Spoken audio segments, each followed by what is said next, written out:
Just Branding. Podcast. Hello, folks, and welcome to the final episode of Season 5. I cannot believe we are in the 5th season of Just Branding, and we're about to start a very exciting 6th season. 5 seasons, Jacob. What do you think about that? I can't believe it. It's 5 years that it's been. You've put up with me for I that have long. put up with you for 5 years. And our listeners. We still haven't met. I know. One day we will meet and it will be an occasion. And, all of you listeners at Just Branding should also come to that meeting whenever and however it happens. We're going to make it a thing. Message in if you'd like more details on that. But anyway, let's start this kind of episode. What we do, it's tradition, isn't it, folks? It is tradition. That on the last episode of our seasons, we kind of do a little review. And this season, I think, has been really, really amazing. We've covered a huge amount of ground. And so it's going to be exciting to kind of look back at some of the amazing guests that we've had at Just Branding. What do you think about the season overall, Jacob?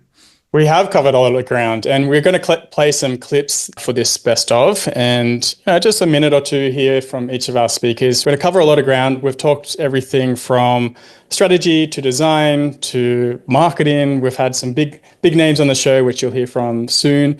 And everything from logos to brand management to lighting to storytelling to narrative to all this good stuff. A lot of strategy focused ones this season as well. So we're going to tuck into them. It's going to be fun. It's going to be fun. So where do we begin? We're going to have to go back to the future, to episode 1 of this season. And we spoke about the future of branding. And that came from a survey that we conducted about brand, obviously. And there was hundreds of people that submitted the survey, and we got a taste of what they thought the future of branding was about. So here's a little clip with some insights from the results of that survey. So one of the questions was based around what do you consider important for the future of branding? And number 1 was authenticity. And that's no surprise to me, because if you think about it, we don't know what's real or not real anymore. AI generated imagery is, it's mind-boggling good. And we can't tell the difference. It's getting very hard to tell the difference between what is real and what is not real. So authenticity is, it's number 1. And number 2 was personalization. Number 3 was purpose-driven branding, then sustainability and emotional branding, and then tech integration. So like AI, VR, and so forth. So no surprise that AI was a hot topic, I felt, last year and the year before. But interesting in there was purpose. And we often talk about purpose on here. And we often have different points of view coming on the show, and we do like getting different points of view. So leading to the next clip is one that we had from Nick Asbury, who has an amazing book called Road to Hell. It's about rethinking purpose. So we're going to play a little clip from that episode. What if the purpose that you're using to inspire your employees and attract them to join you, what if it's not really true? Which I think is often the case. The McKinseys, the Goldman Sachs, they've all been telling this purpose story over recent years as a way to attract, young employees. Yes, you could say it works in the sense that it does actually give them a bit of a good feeling that, hey, I'm not just working for a management consultancy or an ad agency. I'm actually kind of helping to change the world in a positive way. And I think employees, they're not stupid, and they'll gradually kind of wake up to that and actually become more disillusioned. And we've actually had the rise of these trends like quiet quitting. So, yeah, I just find, maybe it can work as an internal motivator, but I think it's a shallow one in a way. That was a really, really interesting episode. I remember we shared quite robust thoughts and explored that at length with Nick, and it was such an eye opener for me. I just thought, in terms of around the use of purpose and the misuse of purpose, a great highlight from the season, I would say. And I think the next clip that we had the amazing Maria Brasil, and she came on to really talk about, almost give an alternate view to Nick in a way, because she was talking about conscious capitalism. There's probably some agreement and overlap between them both. But this is what she had to say about conscious capitalism. That's a great question. So conscious capitalism is a movement that started in the USA, and it's about 4 pillars, right? Essentially. So the first one is having a higher purpose. So the brand should have a higher purpose that everybody believes in, that everybody looks at. The second one is about having a conscious leadership, because leadership is the main disseminator of that purpose, and they should be responsible for making that purpose be present in the daily basis of the company. The third pillar is the conscious culture, because once the leadership do their homework and everybody is connected to the purpose, the company can nurture this conscious culture around. And the fourth one and last is the stakeholder integration. So it's making other people outside of the company being connected to that same purpose. So I'm talking about suppliers, I'm talking about media, I'm talking about customers, and all of other stakeholders that the company interacts in the daily basis, basically. So that was interesting. And I think the key here was, when we started and we presented the survey, and one of the key things was authenticity. And that's one thing that I think came out of Nick and Maria's episodes, was that, it's okay to state a purpose, but it has to be genuine. It has to be authentic. It shouldn't be too high and mighty and, something that's not grounded in any reality whatsoever, because that's where it really falls down. And strategically, it's very hard to really take a brand seriously once a purpose is set that's really quite fanciful, if you like. So that was really, really, really interesting. And I think one of the big cheese guests that we had really kind of brought this into sharp focus, if you like. Do you want to tell everyone about one of the highlights of the episode? I see what you did there. Very, very sharp of you. Mr. Byron Sharp himself was on this podcast to talk about another one of those dividing topics, differentiation versus distinctiveness, that old chestnut. So we'll hear what Mr. Byron had to say about that. Courts make a very clear distinction between differentiation and distinctiveness. And distinctiveness is branding. If you're better, if you give something to consumers from your differentiation, TV is brighter, whatever like that. If someone copies you and you take them to court, the court will look at, well, do you have patent protection from that technology or that process? And if you've got that, you're allowed to stop them but only for a while. If you don't have that, the courts go, well, I'm sorry, that's competition. It's like, yeah, you made something a bit better, and everyone went, yeah, that's a really good idea, and they're allowed to copy it. That's called competition. That's fine. But if it doesn't give benefit to the consumer, it just does branding, it just makes you look like you, and someone copies that, yes, you can take them to court. And if you can convince the judge that that's our distinctive asset, that gives us mental availability, and they're trying to look like us, you can enforce that. And you can enforce that for hundreds and hundreds and thousands of years. That was a fascinating episode. And yeah, we had a whole session on that topic. And yeah, it goes really deep. And we are going to have some other guests in next season that are going to perhaps give a different point of view on that topic. So I'm looking forward to that one. We like to do that, don't we? We like to encourage alternate views and explore things. And, I hope listeners appreciate that, because, sometimes Jacob and I have views, but we allow all sorts of, even people that disagree with perhaps what we think. And I think that's a healthy thing, don't you think, Jacob? I do. And often it's not one or the other, and it's a bit of both. I don't think anyone's 100% right. And that's why we get different views on. So that said, changing the topic here is our guest, Patty Gilmore, who had an interesting topic around humor in branding. So it comes down to personality, right, Matt? So do you want to play this one? I certainly will. But before we do so, I think it's worth sort of saying, like, once you've got that brand strategy set, once you know what is going to differentiate you or make you distinctive, let's play both of those cards at the same time in market. It's about adding that setting that course, isn't it? And one of the amazing things was to have Paddy on, who's a good friend of mine, who, as you say, spoke about humor. So let's hear a little clip from Paddy's episode. There's a number of different definitions. A very good one-sentence definition is humor is a form of social play. So essentially, in all civilizations around the world, there's not one civilization that's found to be without humor. It is universal and is a very human trait. Another definition, which I like, and which has become quite fashionable, is something called benign violation theory. And this is a theory that with humor, there's a violation of some sort. However, it's benign. And so once we realize it's benign, we realize there is humor there. So if you were to get in your car and to drive along the pavement, that would be a violation and it wouldn't be benign. Whereas if I tell you a joke, you can see a violation there. So if I say, for example, did you hear about the cargo ship carrying yo-yos? It sank 44 times. There's a violation there, you see. It's maybe not the best joke ever, but you can see the violation happening. I like it, Paddy. And it's benign. And that's what then kind of, gives it humor.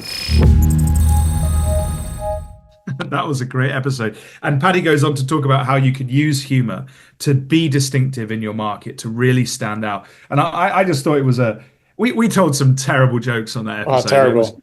We did make the distinction that it was humor and not comedy, but there was a little bit of comedy in there. We tried. Well, do we try? That's the question. Maybe it's just accidental comedy, people laughing at me most of the time. Not you, Jacob. You're way too sensible. But yeah, no, it was a great episode and a great way, I think, for anyone who's like building a brand, who's thinking about how do I inject personality? How do I become more attractive to my audience?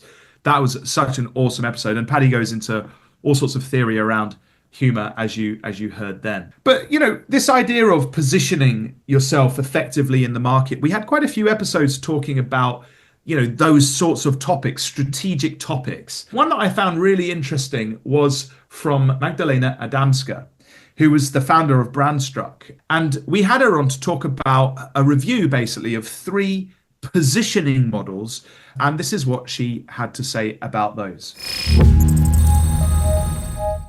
I'm a fan of very simple positioning models. So the 3 positioning models that I wrote in the article are, the first one is brand benefit ladder. The second one is the why, how, and what, which I think the author was Simon Sinek, and the whole purpose branding, I think, started somewhere there. And the third one is bullseye. So that third one was bullseye. Bullseye, yep. Yeah, so, and that was an interesting episode because she goes through all of them. She explains how there isn't like a one size fits all. And in fact, it can be quite confusing with all these models that everybody has for different things, onions and triangles and pyramids and all this stuff. So she reviewed them and made them really, really clear. She talked about the pros and the cons. That was a really, really interesting episode, I thought. Yeah, absolutely. And we have a clip coming up later with a framework from Sarah Robb as well. It just did jog my memory to let you guys know about the episode numbers for the clips that we've shared so far. We should be sharing that. So first off, the State of Brand was episode 1. And then our episode with Nick Asbury on rethinking purpose was episode 19. Then we had Maria Brasil talking about the 4 pillars of conscious capitalism, and that was episode 13. Then we had Mr. Byron Sharp, which was episode 2. And then Humour in Branding with Paddy Gilmore, which was episode 17. And then Brand Positioning Models with Magdalena, which is episode 15, if you want to dive deeper into any of these topics. And talking about positioning, a big part of that is strategic narrative or storytelling. And we had an amazing guest, Andy Raskin, who spoke about strategic narrative. So did you want to say anything before we jump into the clip, Matt? Well, only that this Andy's model is very famous in certain circles, and it blew my mind. Like he's basically simplified the way that you can tell your brand story in a way that really kind of evokes a lot of emotion and it evokes action. And so let's hear what Andy had to say about this. It's a story that transforms the art of selling or the act of selling into the act of enrolling people in a movement. Nice. And from the flip side, viewed from the buyer, it's a story that shifts the act of buying to the act of joining a movement. Because if you think about it, Benioff, a lot of the other big examples I talk about. So I wrote this piece on Medium almost 10 years ago now called The Greatest Sales Deck I've Ever Seen about a company called Zuora. Zuora, the CEO, was employee number 11 at Salesforce. So he got this directly from this approach directly from Benioff. And he comes out and says, hey, we now live in a subscription economy. The old way was you'd sell people things one-off and you'd say goodbye unless maybe they came back. Now you're going to have this always-on relationship with them through services and et cetera. He does exactly the same thing. And, when you watch CEOs like this, it almost feels like what they're really selling is that movement, that new game. So that was a fascinating episode. You can see there, we can't go into the whole thing now. Obviously, definitely dive into that episode, which was episode 8, because he gives the full framework and talks in depth, giving examples. And I've actually, I don't know about you, Jacob, but I've taken loads out of that. I use it now a little bit in my work in terms of the movement, the old game and the new game, that as he was talking about in that clip. So helpful for brands to really think about that if they want to stand out in their marketplace. Totally. And moving on from Andy was another brilliant guest and probably one of my favorite episodes from this season with Alex Smith. And he has a brilliant book called The No BS Guide to Strategy. And we had him on the show to talk about that book and his approach to strategy. And when I talk about it, a brilliant book, if you think about like Marty Neumeier's books and they're simple and very easy to read, like that is what that is in form of like a strategic book. It's a very easy read, but so simple and to the point, no BS. So I really thoroughly enjoyed this one. I was like, we got to get him on. So I was so happy that he gave us his time. Yeah, for sure. And one of the things, Jacob, that I thought was interesting, which we'll hear in this clip, right, is the fact that he says that businesses can be successful without a strategy, but it's perhaps not advisable. But anyway, let's hear what he has to say. What is that move? What is that gamble? What is that risk? What is that thing that we are going to go out there and do, which none of our competitors are doing, which is going to blow things apart?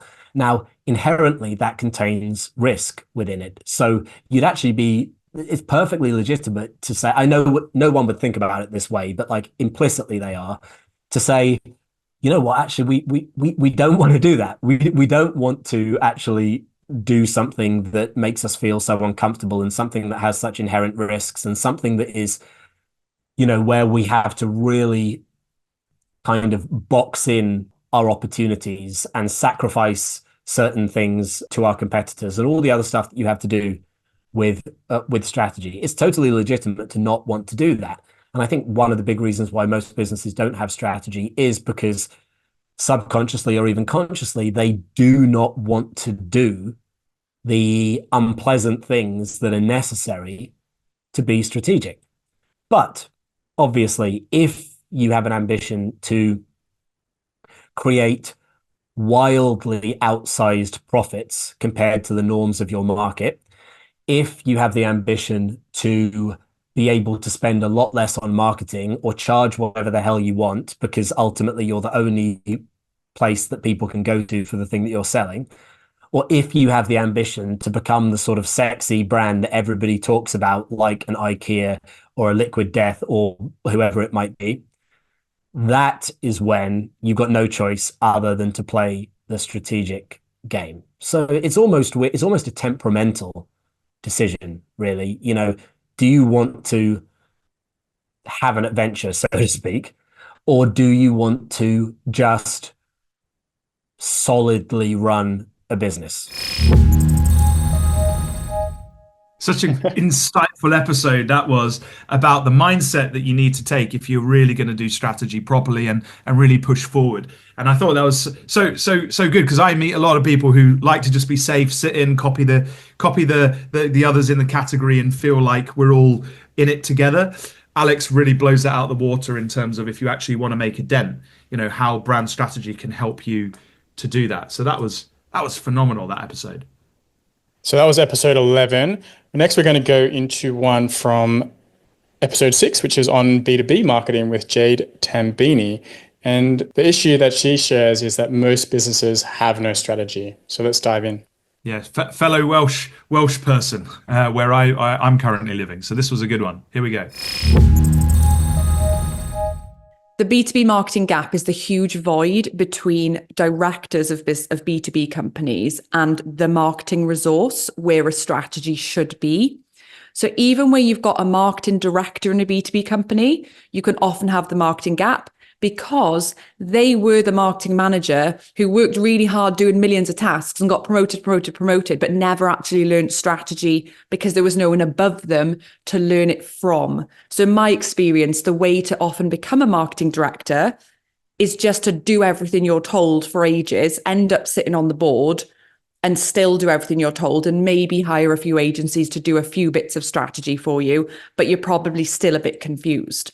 I know there's amazing marketing directors out there, don't get me wrong, but a lot of the time in B2B companies, it's just like you've worked really hard, here's a promotion progression, rather than a marketing director above you saying, okay, here's how we create a marketing strategy that directly aligns with the business goals, and here is what I now need you to do with that.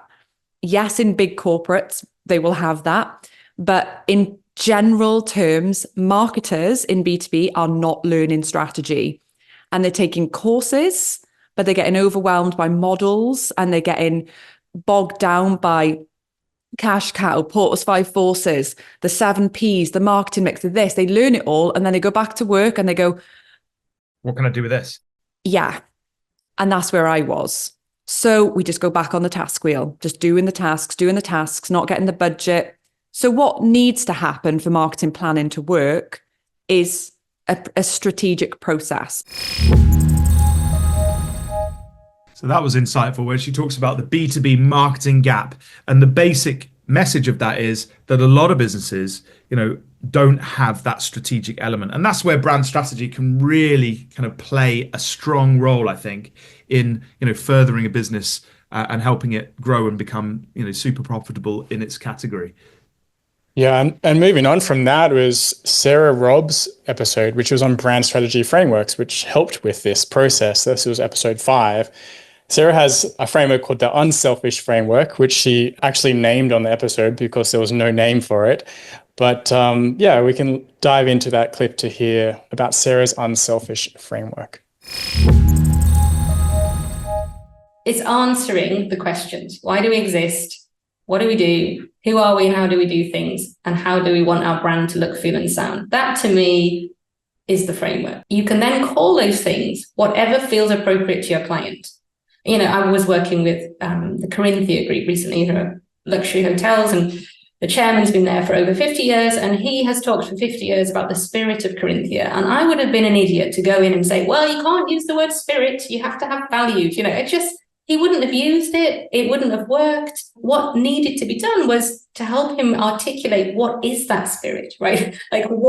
How do we help people understand and immediately grasp what sort of place it is to work here, and how do we do things, and who are we? So it's answering those questions to me. And the reason I'm saying it's an unselfish framework is I think so many of these frameworks out there are very much about you as an independent strategist or you as an agency differentiating yourself.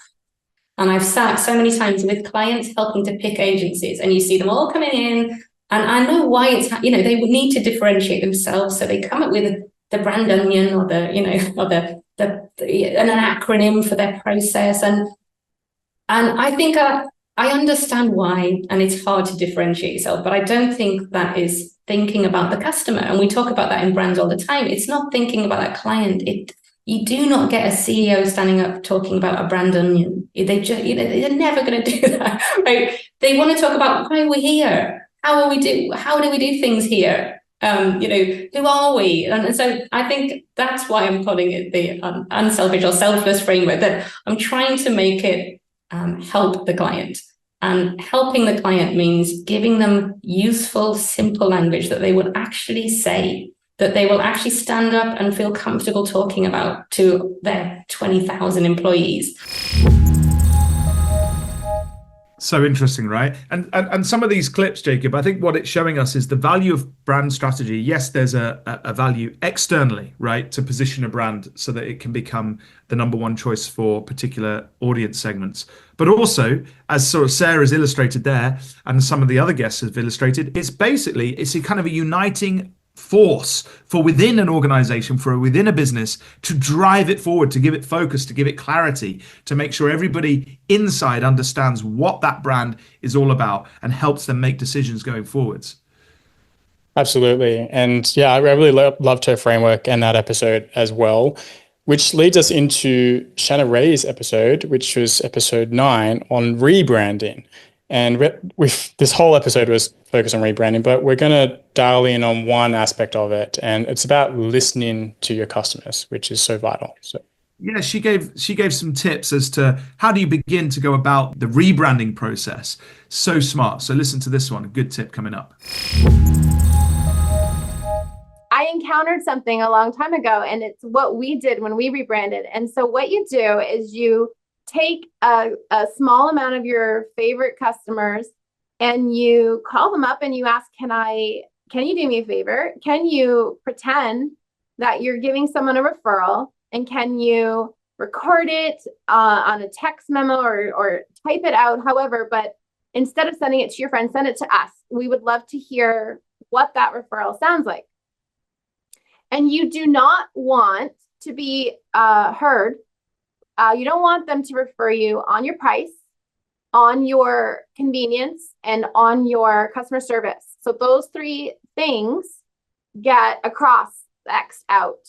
So I don't think you can succeed in business if you're priced badly, too cheap or too expensive. You can't succeed in business if no one can find you. And you can't succeed in business if you're a jerk. So you have to have those 3 pillars. But that's not branding. So you want to be connected. You want them to say in their testimonial that you improved their life, that you want to extract the emotions and the feelings out of that testimonial, and you want to be connected to something more. That's a good tip, right? To listen and to kind of cut out those things which are basically where the bar should be at, and really focus on what makes you stand out, an emotional attachment for the audience. I thought that was really good. But if you want to learn anything about rebranding, if you're repositioning or you're looking at your business and you're thinking, how should I change things, that was a great episode to really think through rebranding as a strategy. yes, it was. And to move on to the next one, we have another clip from Alex Smith's episode 11. And this one is how to think about strategy. And why I like Alex's approach is because he does simplify everything. So let's dive into this one, how to think about brand strategy. Ultimately, the strategy has to culminate in you doing a thing. And that thing has to be a big, hairy, binary, unmissable act. Don't think about what is my strategy. Think about what is my strategic act. Because a lot of people will create a strategy that sort of sounds really good on paper, but then when you get to the so what are we actually going to do? The answer is, well, we're basically not going to do anything. There is no particular move unless you can say, we are going to start doing this completely different thing, which is not something we were doing in the past. Well, how can you possibly expect to get results? And how can you possibly expect to change? You're only going to change your results if you change something about the business. So it's mind-blowing how absent actual change is in most strategy. So good. I love Alex. And what a great way of putting it. We've got to try something different. We've got to do something. Otherwise, what's the point in having a strategy? In fact, you might as well just carry on doing whatever you're doing right now. That's his point, right? So super smart. Well, that leads into the next clip actually, because the idea of strategy is to achieve a goal. And Mark Pollard, who has a great episode, which is on simplifying strategy, episode 18, has a little clip on this as well. Typically with strategy, you're going to have a goal to achieve. Otherwise, what are you doing? You don't need to do any strategy. Just chill, take some time off. You're going to need a goal. And the goal is typically going to be about you winning, literally, figuratively, whatever you're trying to win at. You're going to need an audience. Typically, I'm going to look for a problem that we're trying to solve, largely about how the audience perceives the brand. You get to a strategy, which is an organizing idea, and then you have maybe 3 to 5 key buckets of tactics, probably 3 buckets of tactics. And that is basically your operating system. And now you can break this down into how people are about ideas and how people are strategies. I talk a lot about an Italian football player called Andrea Pirlo. His whole thing was about not running. He made the ball run. So you could say that that's his strategy. His goal was to win and to be a successful player to earn money, right? But if his strategy is about Pirlo not running, but making the ball run, his tactics bring that to life. So for example, he would not do mindless dribbling. He would not do mindless running. So an organizing idea and a strategy helps you work out what to do, but it also, most importantly, helps you what to say no to. Yeah, brilliant. It's such a simple way to think about it, and I love the metaphor he uses with the soccer player. Yeah, Perlo, what a guy, what a player. Brilliant. And I think that idea of kind of simplifying things and breaking it down came out in another one of our episodes where we looked at brand naming, didn't we, with Alexandra Watkins. She had an amazing kind of structure for coming up with quality brand names. So let's hear from Alexandra now. In my opinion, the strongest thing that your name can do is make somebody smile. When you make someone smile, it releases all of these positive neurotransmitters like endorphins, serotonin, and that makes people feel good, right? So if your name can make somebody feel good, if people love your name before they've even tried your product, you are golden. So here's an example. We named a cupcake store the Church of Cupcakes. People love that name before they've even had the cupcakes, right? And it's super memorable. I talk about that name constantly. I must say it 3 times a day in conversations. So when you have a name like that, you're golden, right? So that is the strongest thing that your name can have, is the ability to make an emotional connection. And if you can make someone smile, that's just the best feeling. The key point there for me was the emotional connection. And it is really about relevance, right? How can you connect with your customer, but in a way that's relevant to your brand and the value you're trying to bring to the market? So that is, I guess, leads into our next clip, which is from Rob Meyerson. But I should mention that Alexandra Watkins' episode was episode 10 on brand naming. The next clip is with Rob Meyerson on brand identity. And we have a little clip here that's on the core elements of brand identity. Ideally, in an ideal world, it all comes back to a strategy or a small set of ideas that you're trying to express, or even like a feeling that you're trying to express, but then you can carve it up in a lot of different ways. So one nice way to do it is thinking about the senses. So it can be visual, it can be verbal, so spoken or heard. It can be sonic in terms of music or different tones, and then even taste and smell. For some, doesn't make sense for every brand, but for some brands that those are aspects, and touch as well. So that's one way to break it down, and we do get into that in the book. We have a visual identity spread, we have a sonic identity spread, we do have a spread on, we just sort of say the other senses because there are fewer examples there, but that's a way of thinking about all the different facets of an identity. At a deeper level, when you think about what makes a great identity, there are things that you hear in the branding world like authenticity and flexibility and consistency, and these are all kind of aspects of identity as well, but maybe on a more strategic level. Yeah, that was a super interesting episode. Always like talking to Rob. In fact, I think he was the first guest we've had back twice, because he's come on before in one of the previous seasons, and he's always super smart. I remember in that episode from this season, we dove deep, didn't we, into brand identity and particularly brand architecture. So if you're looking at structuring a portfolio, episode 4 from this season is a great one to listen to. And shout out for Rob and his book with Alina Wheeler. He literally wrote a book on identity, co-authored with Alina Wheeler, RIP. It is a brilliant book to check out. It's a bit of a Bible for branders out there. So if you haven't got it, it's definitely one for your bookshelf. All right. Next, we have Richie Meldrum. Richie was episode 20, and it was focused on bridging strategy to design. And we know we have a lot of designers in our audience who are trying to get more into the strategic space. So this was a brilliant episode focused on that. But this one is focused on the process. It's a bit of a longer clip, but let's dive in.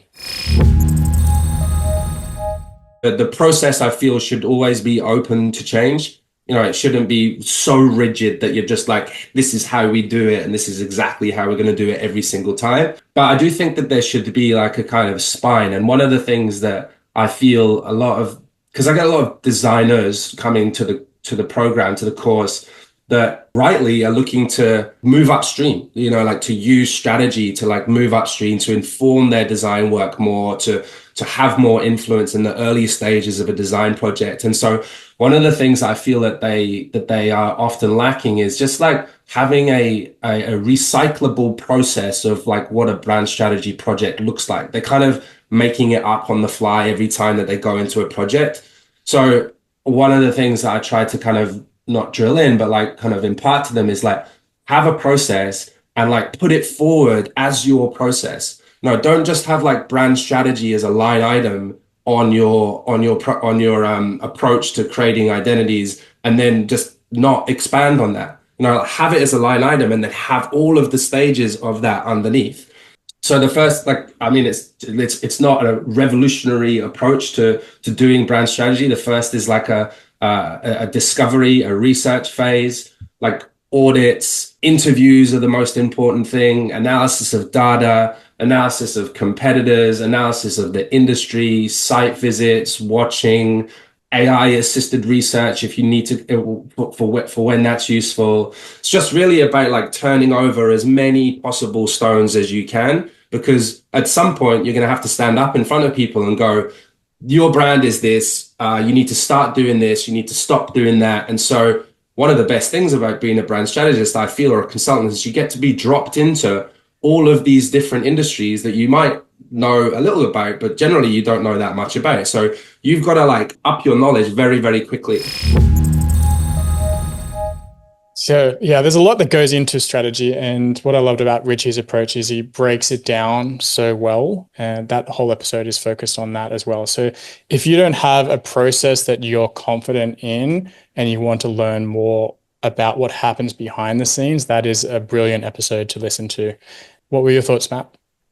Yeah, I loved Richie's episode, and this whole thing about bridging strategy and design, going upstream. It's so true. If we want to become more valuable as brand builders in our careers, in if we're freelance or if we're an agency, we need to think strategically. We need to think about the impact of our work from a business perspective. We need to solve bigger problems, and I think that episode really helped to spell that out. And the processes that Richie sets is great. We also had somebody else on talking a bit about process, a very unusual process, I would say. We had Eden Vidal from the agency Under on, and Under are famous for basically doing what they call the brand sprint. So they took the concepts of design sprint and applied it to the brand process. Eden is particularly interesting, and it's a great episode to think through if you're looking for an alternate way of doing things. And this is a little clip from what he told us.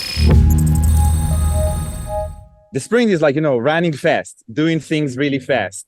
But I think it's not about fast as much as it is about efficiency.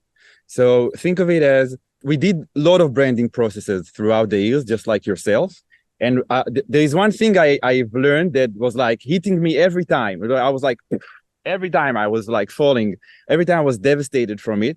And it's the momentum. Like losing momentum is something that is really bad. Is really bad for any type of process. I think that's why the design sprint is created, because we wanted to create products in a very tight environment of startups. So the design sprint for products had to be created. Someone needed to create it. So it was like the right moment in time that someone sat and wrote this book and created a culture out of it, because we were, I don't know, I mean, I hope that, there's like the negative part of this culture, right? Of like running fast and all that. But I think in terms of efficiency, if we're talking about efficiency, and that's how we took it. So yeah, that's the sprint. So that's the momentum. And I think in product design, there is, it's more, it's very scientific. It's like straightforward. When you talk about it, you talk about user experience, you talk about putting this button there, they will not see it, putting this button here, they will see it. It's mathematics in that essence. And in brand, it's also scientific. It's also mathematics, but people don't get it. It's emotional. Emotion come in the way. So I think it's even more important to do such things in the sprint, because all of this tight decision making, okay, and happening in a really short amount of time it's like you're doing a favor. I still speak with like founders. We talk with them, like we ran a sprint for them 2 years ago, and they're like, wow, event, after 2 years, we ran a sprint with another agency because we were like growing, and I lose control of who's doing it and who and it took like a few months, and I'm so sorry we did not talk to you even again. And I was like, wow, that's a benchmark. That's a good thing. The more sprint I run, the more I think everything should be like that. So he was talking about, his agency do a brand sprint, with full identity and everything. I think it's in 10 days from strategy to completion of a brand identity system. So yeah, really interesting, way of doing things. We talk about how that came about and how you could do that in your work if you did wish in episode 3. We also talk about identity in another episode, don't we, with the wonderful Ian Paget. Yes, we talk about logos in this one. Logo design secrets, a big passion of mine, and we geeked out on logos in this episode. So let's hear from Ian Paget, the logo geek himself, on the role of the logo.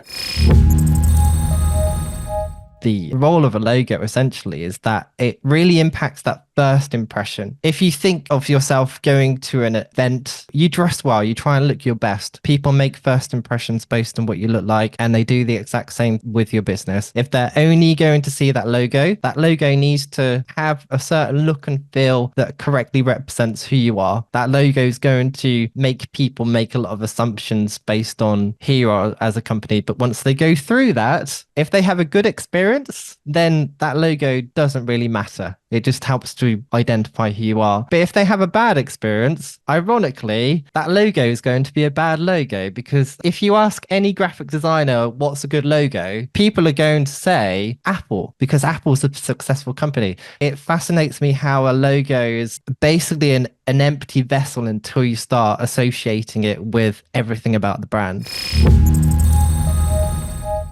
The logo is very powerful, right? But like he says, it's the associations that get tied to that logo, the customer experience, the brand, and we have to manage that meaning, as Matt likes to say, as brand builders. We have to shape that perception, and all that perception gets encapsulated inside a logo because we see it all the time. We always see the logo. So that's how it gets so powerful. Right. It becomes like a symbol or a label for whatever it is that business does for the consumer. And that's why it's so important that brands show up consistently, right? So that they can be recognized, they build trust. But that's such a hard thing to do, particularly as an organization scales and grows, to kind of get design teams and agencies and anyone working on the brand to do so consistently. And that's why we invited on Rytis Velps in episode 14, who spoke to us about brand management systems. And this is what he had to say. Whenever somebody has to work on branding assets, there is always this overarching question. Is this the latest version? Do I have access to all of the assets? Do I know everything I have to actually do my job efficiently, right? And that, I think, comes down to the lack of unified kind of ecosystem for the brand. So let's take an average brand, right? So their assets live in asset management system. Their brand guidelines live on their laptops in a folder somewhere, some version of it at least. Right? You don't know if it's the latest one, but you know that you have at least one file that's named brand guidelines that you should actually use. And then there's a bunch of other platforms that you have to use, right? So for the marketing purposes, for the sales purposes, like all the decks, all the pitches, all of those things, including like brand templates, usually actually live in totally separate environments. Yeah, different places. That's the challenge, isn't it, for these companies to kind of manage their meaning, if you like, through consistent application of their identities. A massive challenge which we address with Rytis in episode 14. And moving on from that, we should state that even after 5 seasons of just branding, we're always uncovering new aspects of brand, right? And when we had Matt Clutterham on, which was on episode 7, we talked about experiential branding with a particular focus on light and atmosphere. So Truthfully, I'd never really thought about this when it come to branding. So it was really fascinating to hear Matt come and talk about that, because it does have a huge play on the experience that we have, especially on live events and in person. So let's hear what Matt has to say. Circadian rhythm is your natural internal, like, atomic clock, if you like. So particularly before the days of technology, you would wake and begin your day as the sun rose, and you would end it as the sun set. Obviously, technology has advanced that thinking, but that atomic clock is still there. So we have our sort of whole internal frame and system is influenced greatly by light, the intensity of light, and particularly the color temperature of light. So the best way to describe that is, you know how you feel differently in your body when you step out of your door on holiday to a bright sunny day than you do, Matt, when you step out of your office into the cold Welsh winter morning. Completely different feeling, completely different feeling in your body, like completely. And temperature does play a part in that, but it's mainly light, and it's mainly the color temperature of light. And I would say that light has, like in brand building with personality, light has personality and archetypes. I've just sort of shared two of them with you, the sort of bright, sort of sunny feeling and the very dark, wintry feeling. When we know that we have that sort of ingrained influence over someone's feelings, when we know what types of light quality and color temperatures affect those moods, then we can create them intentionally, so that we can use that to further storytelling and further focus and the sort of emotional connection with the audience, because we can literally make them feel something. Yeah, that was powerful, wasn't it? And, you know, particularly in retail spaces, as you say, in exhibitions and stuff, how frequently do we think about light? And, you know, listen to that episode 7, if you want to think about how people can experience your brand and how you can help them experience it in the best possible ways. So, yeah, super episode there. And then we've got the last one. There was one left. Do you want to intro this one? Yes, absolutely. So this was with Tom Roach, episode 16, and the focus was on brand and performance marketing. But we've actually dialed in on one particular clip, which is around the future of brand strategy. So we thought this was a good way to close out the last season, because we started with the future in the beginning, and now we're ending with the future of branding. This is very confusing. Anyway, let's dive into this clip. Humans aren't changing in terms of their need for brands that they recognize, brands that are kind of distinctive. So I don't think that there's going to be any change in the human need for brands. There may be a change in the way that, certainly is a change in agency models and the role of brand strategy within those agencies. There was a time when there were several 500 people agencies in the west of London and central London. It's not the case anymore. They've shrunk. That's just the nature of running accounts these days. You just don't need so many people. So I suspect that will be an impact. If you've got the skills, if you're learning, if you're adapting to the future, there will always be opportunities that develop. So I think, as you know, in the short term, I guess my advice to a brand strategist would be learn as much as you can about these new tools and get to use them and experiment with them and play with them. And that will set you up for who knows what in the future. But there's no reason to be pessimistic about what the future holds for us. I love that. Brilliant clip to end on. What a way to end. And we have got a lot to be optimistic on, particularly as we enter next season. We're going to be, you know, basically plowing on, folks, with more of the same. You're going to hear from amazing guests from across the globe. Our listenership is steadily growing, slowly but surely. So we want to thank all of you for tuning in over the last year. Please continue to do so. And, you know, I know it sounds a bit desperate, but it does really help if you like, or leave a little comment if anything that we've done, you know, really helps you. And even if you want to reach out to me or Jacob personally, we also appreciate that. But a public, you know, testimonial as to how we may have helped it goes a long way for us, right, Jacob?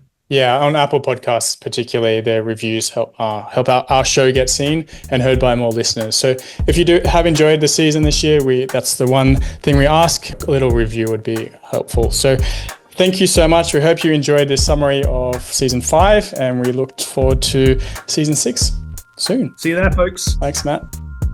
Thanks, Jacob. Cheerio.